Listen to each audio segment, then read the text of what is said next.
Mr Chairman. Mr Chairman, you say Mr Chairman. Mr Chairman. The House is resumed. The House is resumed. Mr Speaker, the committee has considered the New Zealand Public Health and Disability Amendment Bill No. 2 and reports it without amendment. Mr Speaker, I move that the report be adopted. The question is that the report be adopted. Those who are of that opinion will say aye. Aye. To the contrary, no. The ayes have it. The bill is set down for third reading forthwith. Mr Speaker, I move that the New Zealand Public Health and Disability Amendment Bill No. 2 be now read a third time. Mr Speaker, I'd like to start by thanking the members for their contributions today, even those who sought to rewrite history and demonstrated former ministerial amnesia. They all made a contribution. They're all people who I think genuinely want to do something to help those with very high needs. I think they may have, though, struggled during the best of times to have given the priority to this issue that they now want to demonstrate that they do have. Mr Speaker, this bill is the government's solution to the Atkinson case. It does shift the boundary between family and taxpayer responsibility, but it has landed in a fair and reasonable place. Today, New Zealand becomes only the third country in the world that will pay a wage to some family members for caring for other family members. Only Sweden and the Netherlands have done so before today. And this bill makes it clear that it is the policy of this government, as it was of the former government, and that is that families have primary responsibility for the well-being of each member within their families, and the government should not interfere in that responsibility. The role of the government is to support family members in their care and support role, assisting where families are not able to meet the needs of their loved ones. So society expects that we care and support our family members. Society expects parents to support their non-adult children. And society expects spouses to care and support for each other. That's because of love, affection and responsibility. However, the courts in Atkinson have found that it's beyond society's usual expectations for family members to care for adult members who are living with lifelong disabilities, or adult family members living with lifelong disabilities. So change is needed. And this bill allows the Ministry and the District Health Boards to establish family care policies that allow them to choose on a number of bases how those supports will be provided, and to adopt policies and make payments to specified family members. And as I've said in this debate, it's not the intention of this bill to extend the government's responsibilities to support all family members in their caring roles. People will not be generally paid to provide health and disability services to family members. This is particularly so for parents who care for non-adult children and spouses who care for each other. Targeting for those most in need is the fairest approach.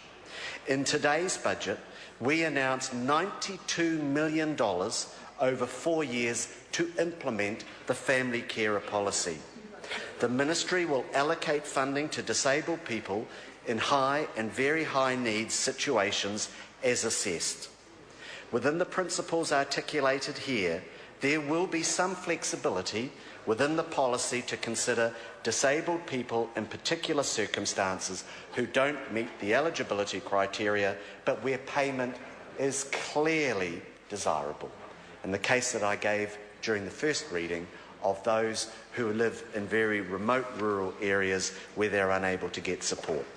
This has been a very complex issue.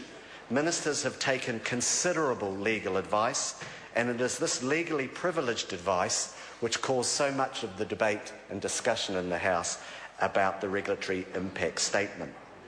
In coming to this policy decision, the government has undertaken a very robust consultation process, which I outlined in the committee stage.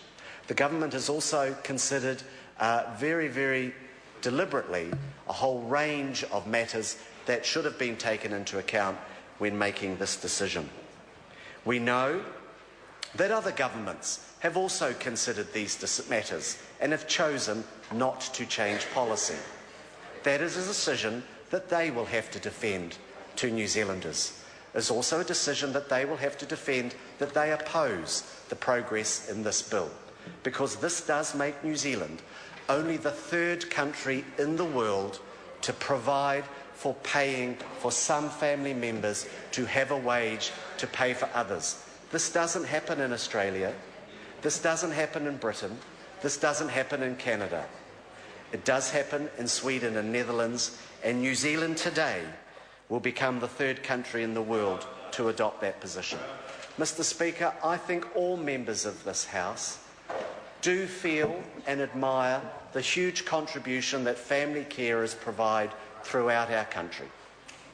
They have a huge responsibility, and so many of them undertake that responsibility quietly and accepting and willing to do so. Where those families who cannot provide that support or need additional support, our welfare state provides that support.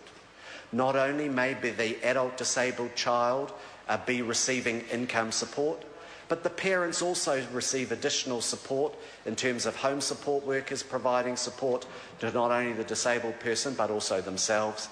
And the government does fund carer support, and we do fund respite support for those carers. So supports are there. Government accepts its responsibility.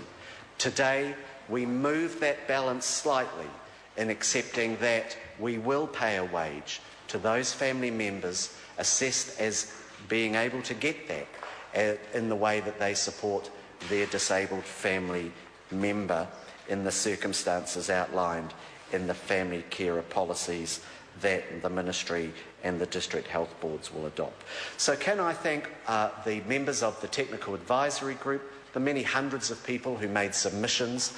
Can I also thank the many officials who have worked so hard in the development of this policy, to thank my ministerial colleagues, particularly the Associate Ministers and Mrs Turia in particular, for the many hours of work that we've undertaken as we've sought to find a fair and reasonable balance to make sure that we've protected the interests of the person who's being cared for, of the families who are doing the caring, and of the taxpayers.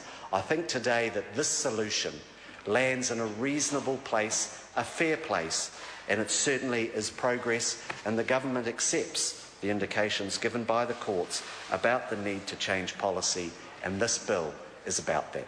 I certainly commend this bill to the House, and I hope that the many people who will benefit from this will recognise that the government and indeed the Parliament is acting with the best intentions to balance the interests of so many involved in this matter. The question is that the motion be agreed to. Mr. Speaker. Honourable Ruth Dyson. Mr. Speaker, it's